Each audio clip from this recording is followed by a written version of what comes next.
Now back to the Wisconsin Vegetable Gardener Radio Show, which is presented to you by Power Planter Earth Augers, the official digging tool. To find the right size for your digging project, visit powerplanter.com. Now here are your hosts, Joey and Holly Baird.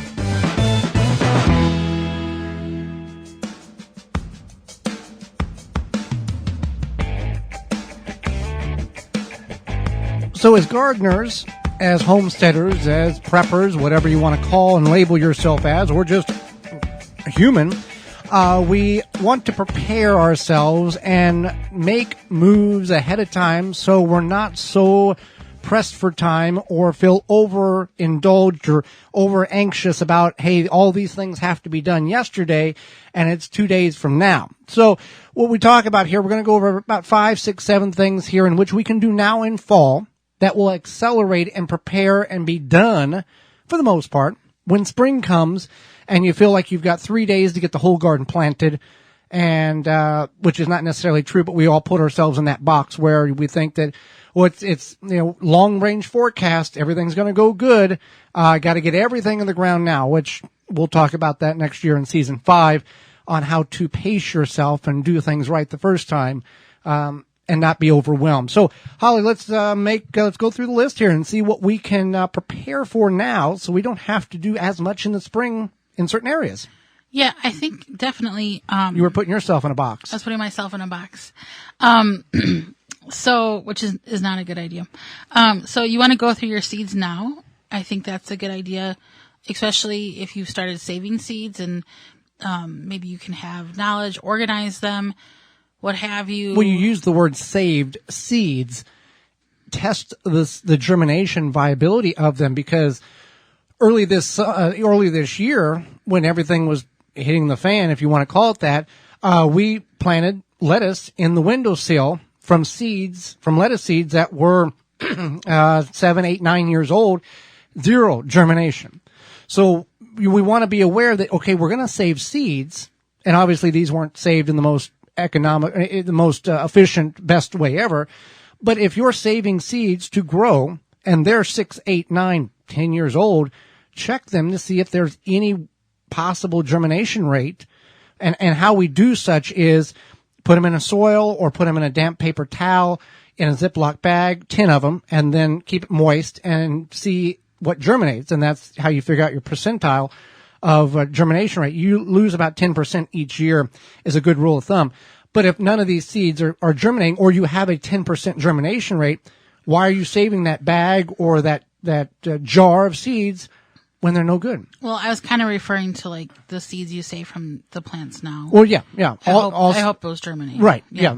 They should if you've allowed them to mature properly on the vine in the garden. But yeah, go through your seeds. Go to seedsavers.org and see what they have available right now, and they may be on sale, or that you may just be able to get a hold of some that you're needing in order to complete your seed collection.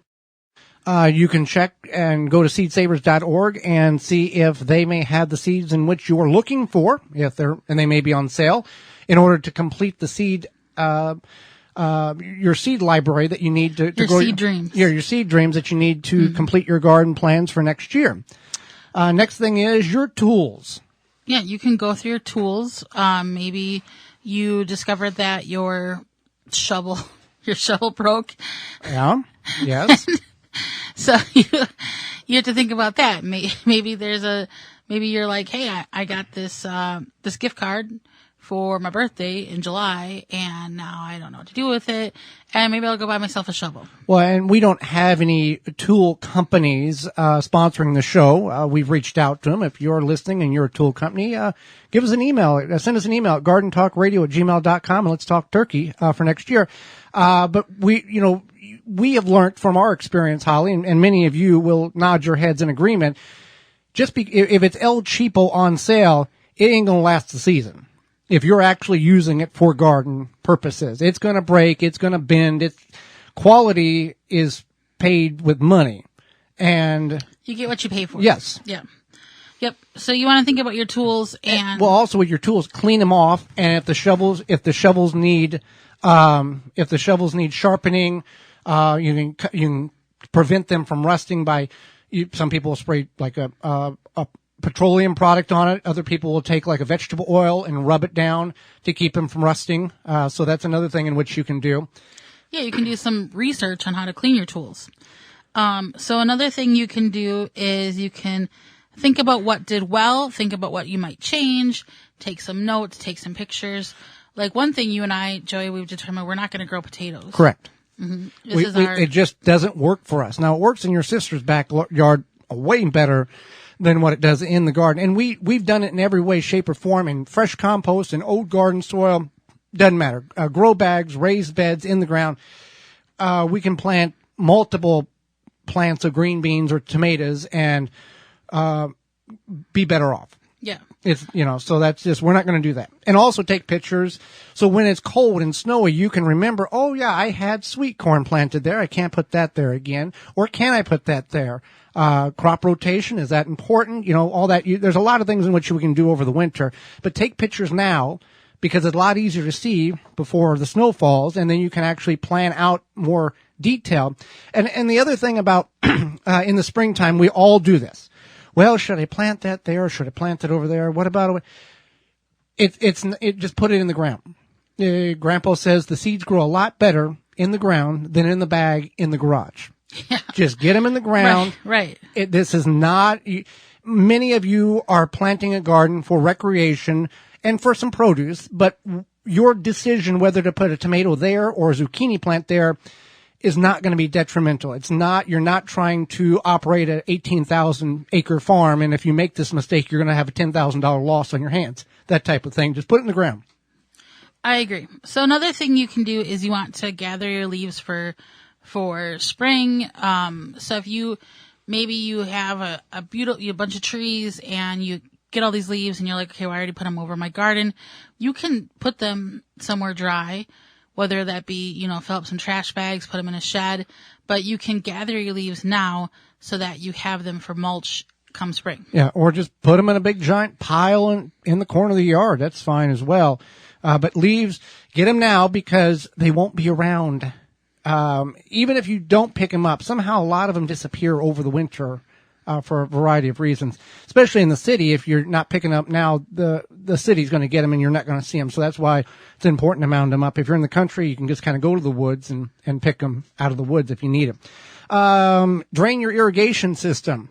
Otherwise, you're going to be buying a new irrigation system from dripworks.com in the spring. They would appreciate that, but also they would much rather you drain it now, to get the water out of it because water expands and will break the hoses, the feeder lines and the drip tape and all the emitters. So what we have done, and if you have the capabilities of having a air compressor, you can blow the lines out that way, or you can get a shot vac or an upright vacuum that you can revert the air to blow out instead of the vacuum import. And then you can tape the hose to the feeder line and you can actually blow the water out of the irrigation pipe with the vacuum. Even if you have a little residue left in the pipes, that's very minimal. That's not going to hurt anything. It's whenever the pipes are loaded full of water, that's when the problem occurs and the cracks and the pops and the replacement needs to happen in the spring. So we want to be able to be sure to drain the irrigation system out. Toss out the diseased leaves, the early blight, the bean rust. If kept in your garden, you can reintroduce that. If kept in your compost pile, you can reintroduce that in the spring because you've kept it warm enough. If you don't get all of the residue out for the blight or the rust, it's not going to be that detrimental. It's going to die because of the cold temperatures in many portions of the country. But if you put it in your compost pile, keep it warm enough, or put it in the city's compost, it's going to be reintroduced because it's going to stay warm, and you just want to throw it in the trash. Don't want to burn it. You can also construct some low tunnels in the garage or the shed and get those ready if you want to get an early jump start on that. In the spring, certainly there's many good videos online in order to do such. Or even grow boxes. Is that what they're called? Yeah, grow boxes. Grow boxes. Yeah. Maybe you want to construct that or think about gathering supplies for that. Think about what you might have. Even like sometimes you get a warm fall where we might get some cold weather at the end of October and then it warms up again. That's something you could definitely do on one of those warm Saturday weekend days. But yeah, you can construct some low tunnels or think about where you might put them come spring kind of plan for that. Another thing you can do is buy potting soil. You were at the garden center. Yeah, I was at our local Bluemel's here in Milwaukee, the official garden center for the Milwaukee broadcast.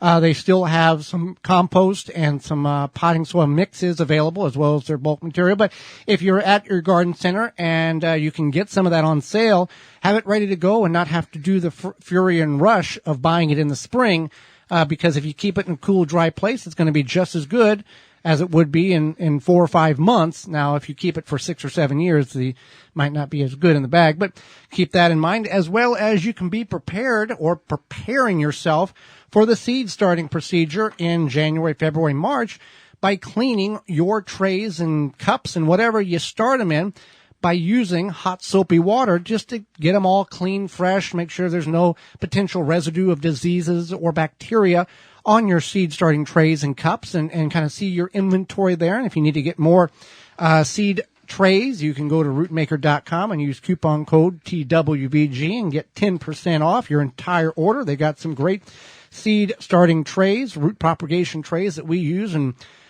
we've had them for 7 years, and they're just as good as the day we bought them. They're thicker plastic than the old cheapo stuff you get from the garden or center. maybe, yeah, like you said, maybe you want to just go through what you have, repair them. Maybe sometimes you just have to take notes, duct tape, and put them back together. But I think that's one thing people don't think about when it comes like January, and they're like, oh, I want to start these seeds, and then I'll just buy everything new. I'll just buy everything throw new. everything, throw the old stuff out and buy new. We don't need to do that. Your stuff is perfectly good. You just need to repair it, see what you got, see what you need, and go from there. For more information, please visit thewisconsinvegetablegardener.com.